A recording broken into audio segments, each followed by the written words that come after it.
Hello everyone and welcome to today's edition of the Cheat Meal presented by Deep Fried Draft. My name is Brian Bosarge. I was 7 weeks or so away. 10 weeks? Hell, I don't know. Not that far. April 26th will be here before you know it. And the NFL draft will be here. Getting ready to start free agency. The combine's coming up here at the end of the month. A couple of weeks away. Draft season and pro days will start. I mean, free agency, it's all going to get cranked up here pretty soon, and we'll be here for all of it. Some news we talked about last week, Colts and Josh McDaniels had a falling out or whatever, and it didn't happen. So, the Colts have now hired Frank Reich, the offensive coordinator from the Philadelphia Eagles, to be their new head coach. This may actually be work out as a blessing for the Eagles. For the Colts, because McDaniels, the last time he had a head coaching job, not so great.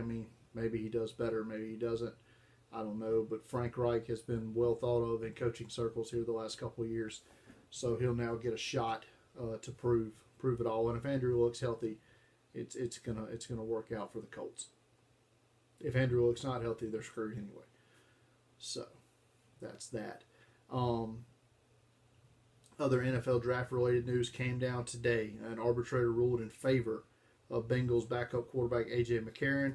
There had been an arbitrary dispute. McCarron has been in the league 4 years. The Bengals said because he was on the non-football injury list his rookie season, that year did not count, so he should have been a restricted free agent after this season, which meant the Bengals would have had the right to match an offer and got draft pick compensation for this year. Through a trade or through whatever, if a team signed him to an offer sheet, depending on the tender the Bengals put on him. But the arbitrator ruled in favor of AJ McCarron, making him an unrestricted free agent. So he's free to sign with anybody.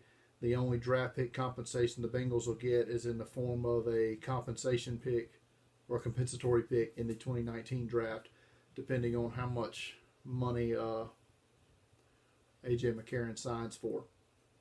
So, and that the Bengals don't sign free agents to offset that cost. Ha ha ha ha ha. Like the Bengals are going to sign free agents. Give me a break.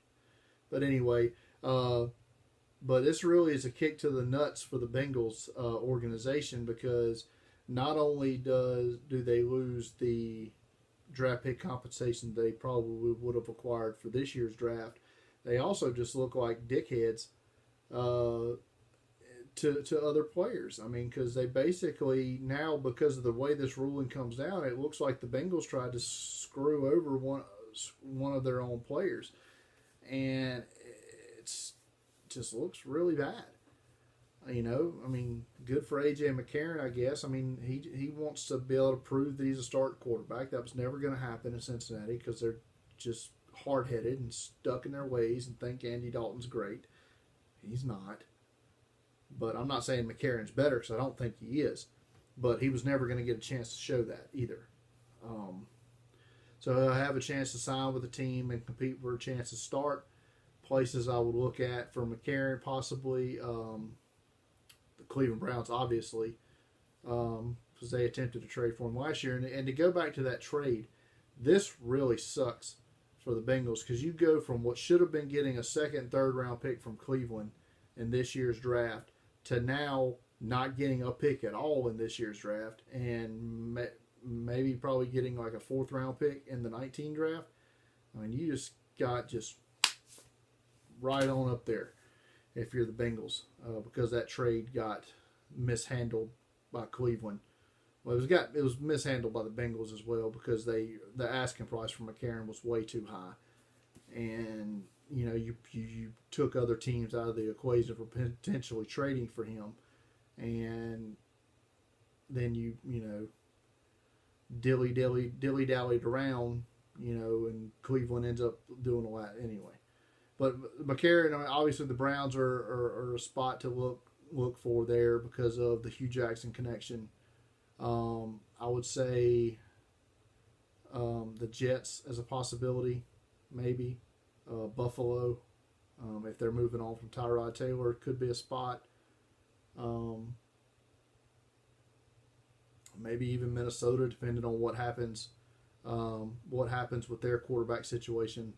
With Case Keenum being with all three of their quarterbacks being free agents, Keenum, Bradford, and Bridgewater, all three being free agents at the same time.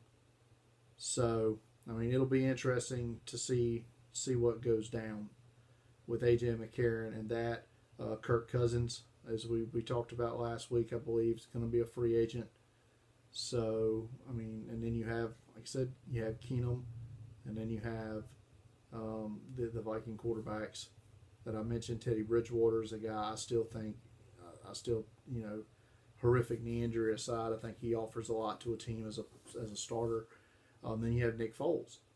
Does Philadelphia move Nick Foles after his Super Bowl MVP and his playoff performance? I mean, his value is never going to be higher for the Eagles, I wouldn't think. So I mean, is the market there for that? And do the Eagles even want to do it?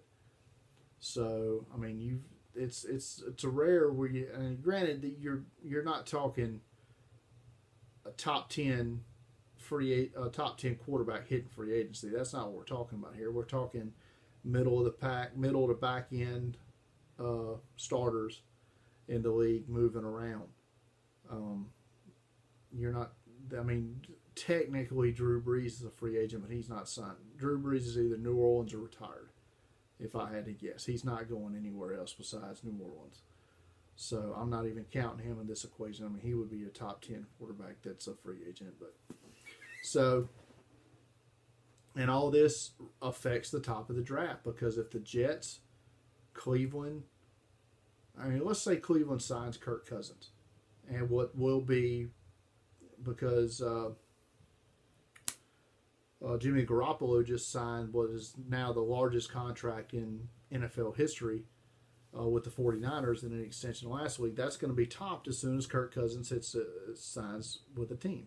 He's going to be the highest paid player in the league, and that's only going to last for so long. But, so if you're Cleveland and you sign Kirk Cousins to what will be the biggest contract in NFL history, you're not drafting a quarterback at 1 or 4.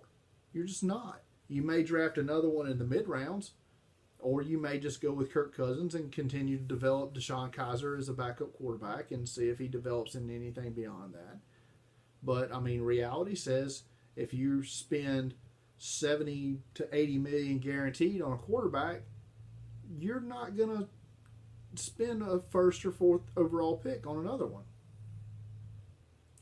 But if they pass on Cousins and he signs with, say, Denver or the Jets, that's another, top 10 quarterback landing spot off the table.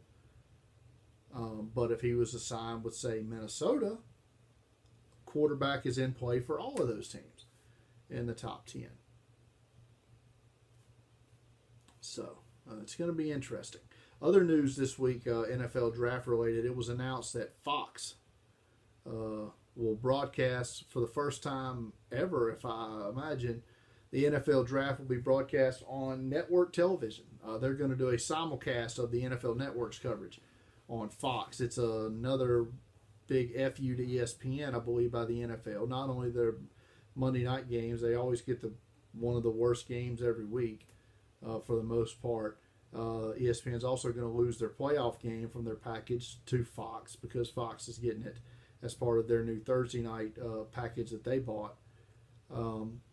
So ESPN's just getting raked over the coals here by the NFL, because now if you put the NFL draft on broadcast television, I mean, that's going to seriously cut into ESPN's draft numbers as far as ratings go. So bad news for ESPN, good news for Fox, because and good news for the NFL, because the draft's now going to be in more homes than it would have been otherwise.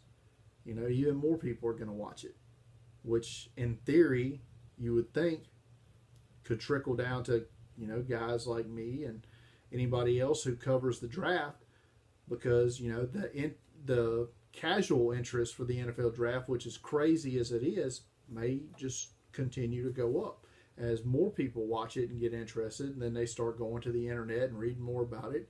I mean, maybe that, like I said, maybe it trickles down to more web traffic for me, or probably not. It's probably going to be more web traffic for the other guys, but whatever. You know, in theory, it could happen that way. I hope it does. You know, got a baby to feed, for God's sake. But, you know, that's that. I think I'll stick tried and true. I mean, I don't know what you guys do, but I mean, me personally, I'm constantly remote control. One goes to commercial. I'm going back and forth between ESPN and NFL Network. Last few years, I've mostly ended up watching more of NFL Network's coverage, and I'll just keep it on NFL Network instead of watching Fox or whatever. But it is interesting. It was also announced today 5 cities bidding to host either the 2019 or the 2020 draft. I believe it was Nashville, Denver, Cleveland / Canton, Ohio, Las Vegas, and it was one more that I'm missing. But the draft, I would think Vegas probably not next year because they won't have a team in Vegas then. But in 2020, which that should be leading into the first year of the Raiders in Vegas, that might be the year that Las Vegas gets to host a draft, and I would think that'd be a pretty big event if it was in Las Vegas. Cleveland Canton would also, I think, be a pretty raucous event there. Maybe New Orleans will get to host it one year. That's probably the only way I'm going to go attend the draft live if it's in New Orleans, because I'm not much on travel, if you know what I mean. New Orleans only 2 hours away, so I would do that. But this has pretty much been a video ranting about nothing. You know, hope you watched it. Hope you enjoyed it. A lot of things happened at the website here this week. 3 new DFD recipes have gone up in the last week. We had the top 2 linebacker prospects. I wrote those guys up: Roquan Smith and Tremaine Edmonds. Roquan Smith, the linebacker from Georgia; Edmonds, the linebacker from Virginia Tech. Also did a write-up on Baker Mayfield, from the quarterback from Oklahoma. And probably tomorrow, I'll have one go up on a surprise quarterback entrant that entered the draft this year, Chase Litton, quarterback from Marshall. I'm going to watch him tonight, probably have the write-up done tomorrow. So, hey, that's going to do it for this episode of The Cheap Meal. As always, follow me on Twitter at Deep Fried Draft. Find me on Facebook at facebook.com/deepfrieddraft. Search Deep Fried Draft on YouTube. Hit subscribe so you're notified whenever these videos go up. And download the Bumpers app in the App Store for all of the podcasts that I do there. You can subscribe there and listen to those. And as always, anything that you're looking for that I've done, it's at deepfrieddraft.com. Thanks, everybody. Until next time.